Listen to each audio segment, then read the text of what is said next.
My husband cheated on me with my sister on our anniversary, but he started begging when Hello, my name is Marina. I'm 34 years old, and until a few months ago, I believed I had the perfect life. Today, as I write this story, I still feel a tightness in my chest remembering everything that happened. But I need to tell it. I need to share it with you, because maybe my experience can help someone going through something similar. It was March 15th, our 10th wedding anniversary. I had planned everything down to the smallest detail for weeks. Decorations, a special dinner, even a playlist with all the songs that marked our story together. Raphael, my husband, was always a reserved man, but I knew he appreciated these romantic gestures, even if he didn't show it much. I woke up early that day with a strange feeling in my stomach. You know that female intuition? Well, it was screaming at me, but I chose to ignore it. After all, it was our anniversary. What could possibly go wrong on the most special day of the year for us? I spent the whole morning running after the final preparations. I went to the salon, got my nails done, bought fresh flowers for the table. I wanted everything to be perfect when Raphael got home from work. He had told me he would leave early around 6 p.m.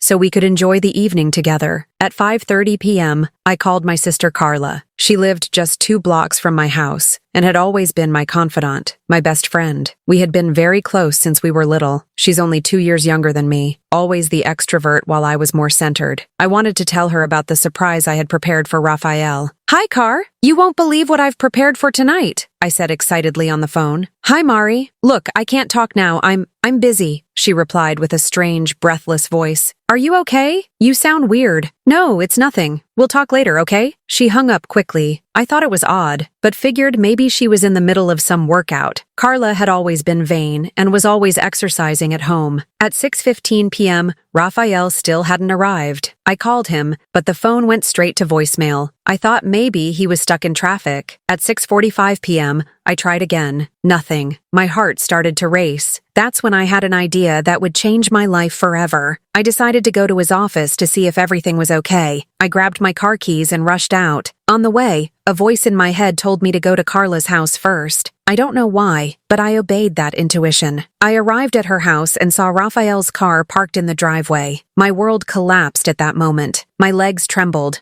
My heart raced, and I felt like someone had punched me in the stomach. But there was still a part of me trying to find a logical explanation. Maybe he had a problem and stopped at Carla's for help? Maybe I used the spare key Carla had given me years ago. I entered through the back door, trying not to make any noise. The house was silent, but I could hear voices coming from her bedroom. I climbed the stairs slowly, each step an eternity, and then I saw my husband, the man with whom I had shared 10 years of my life, was in bed with my sister. It wasn't just hugs or kisses. They were making love in the most intense way I had ever seen. The way he looked at her, how he touched her. It was as if I had never existed. I stood paralyzed for a few seconds that felt like hours. Then something inside me broke. It wasn't anger. It wasn't sadness. It was something much deeper. It was the death of a part of me. "What a beautiful scene," I said, making them both jump out of bed as if they'd been shocked. What followed was total chaos. Raphael tried to cover himself, stammering meaningless words. Carla started crying, repeating, I'm sorry,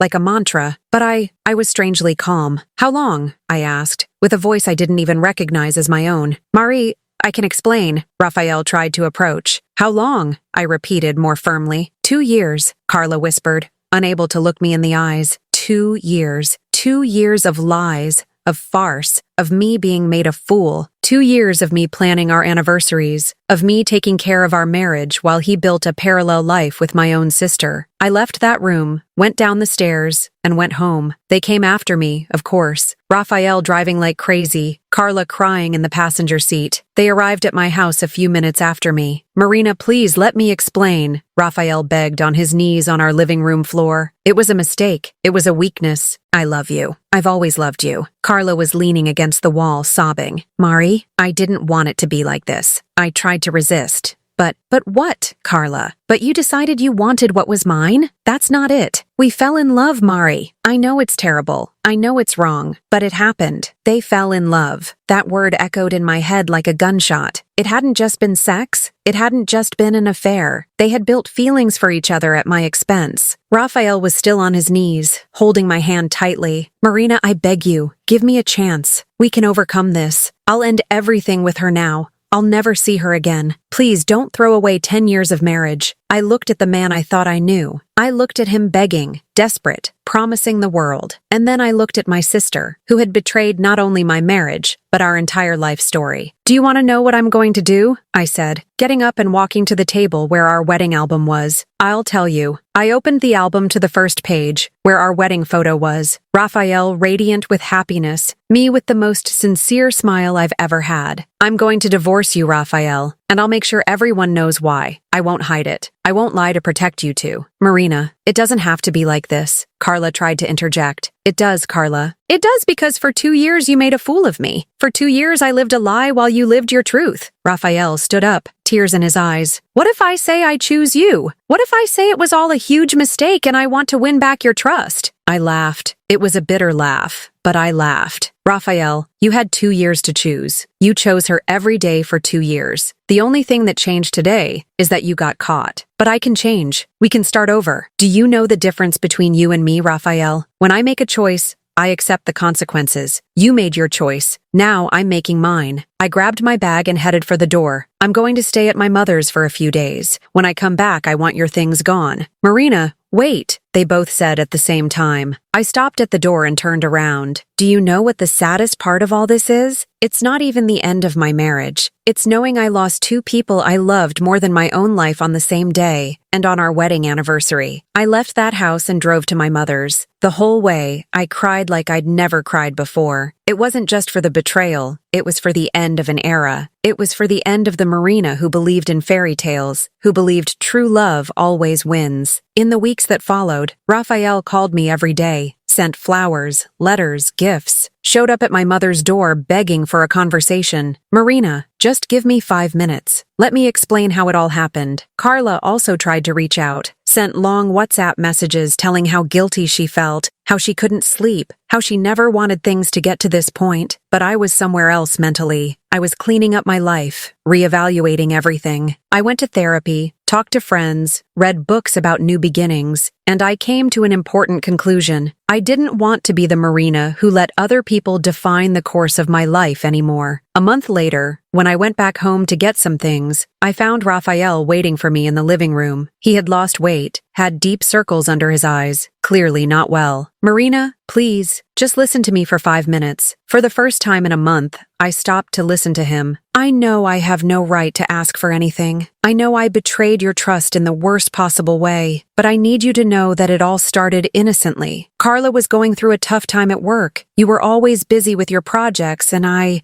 felt useful helping her. And from there to the bed was just a step, right? It wasn't like that. It was months of conversations, of a friendship that turned into something neither of us expected. When we realized, it was too late. Too late for what, Raphael? To stop? To think of me? To remember you were married? I know how it sounds. I know it sounds like a lame excuse, but I swear to you I tried to end it several times. But you didn't love me anymore. But you found in her something you didn't find in me. He was silent for a long time. Then, for the first time, he was honest with me. It's true. I fell in love with her. But it's also true that I never stopped loving you. I know that sounds impossible, but it doesn't sound impossible, Raphael. It sounds convenient. You wanted both. You wanted stability with me and passion with her. Maybe you're right. Maybe I really am that selfish man who wanted it all. But now I know I just want you. Only you. I looked at him, at the man who had shared so many dreams with me, and I felt pity. Pity for him, pity for me, pity for the whole situation. Raphael, do you want to know what I learned this past month? He nodded,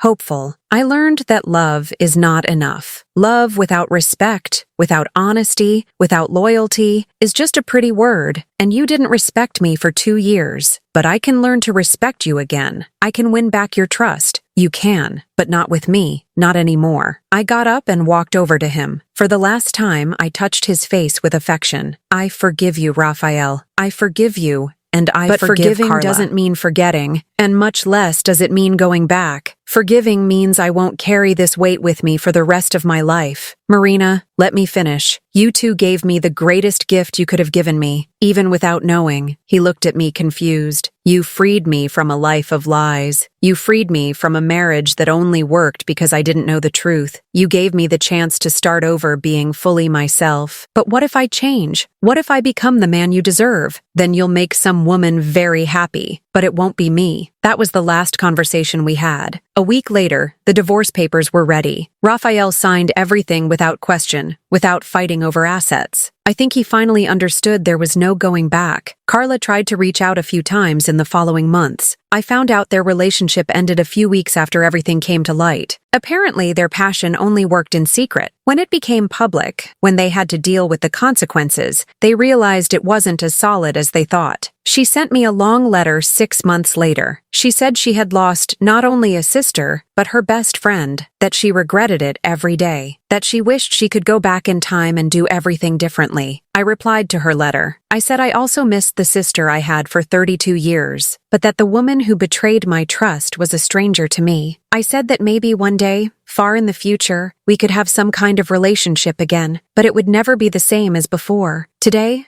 a year later, I am in a very different place. I went back to school, took a photography course I had always wanted to do but never had the courage. I traveled alone for the first time in my life. I met amazing people, had experiences I never would have had if I were still stuck in that life. I won't lie and say it was easy. There were nights I cried myself to sleep. There were days I wondered if I should have given Raphael a second chance. There were moments I felt deep loneliness, especially on weekends or special dates. But I also discovered a strength within me that I didn't know existed. I discovered I can be happy alone. I discovered my happiness doesn't depend on anyone but myself. A few weeks ago, I ran into Raphael at the supermarket. He was with a woman I didn't know. He looked well, even thinner, but with a genuine smile on his face. Our eyes met for a second. He waved discreetly. I waved back. And that was it. I didn't feel anger. I didn't feel sadness. I just felt nothing. And that was liberating. Carla also rebuilt her life. I heard from mutual friends that she started therapy, changed jobs, is dating someone. I hope she's happy, truly, because holding a grudge would only be a way to stay stuck in the past. You must be wondering if I believe in love again. The answer is yes. But now I know that true love must come with respect, honesty, and loyalty. It must be built on a solid foundation of mutual trust. I also learned that I can't control other people's actions. I can only control my reactions. And I chose to react with dignity, with forgiveness, and with the courage to start over. If you're going through something similar, if you've discovered a betrayal, or feel like your life has fallen apart, I want you to know that you are stronger than you think, that the end of one chapter can be the beginning of something even more beautiful, that you deserve to be loved fully, honestly, and respectfully. Don't let someone else's betrayal define who you are. Don't let the pain make you bitter. Use this experience to grow, to get to know yourself better, to discover your own strength. Today at 35, I am a better version of myself. Braver, more authentic, more confident. And I know the best is yet to come. This is my story. A story of pain, but also of rebirth. A story of betrayal, but also of liberation. A story that doesn't end with, and they lived happily ever after, but with something even better. And she lived happily with herself. And that to me is worth much more than any fairy tale.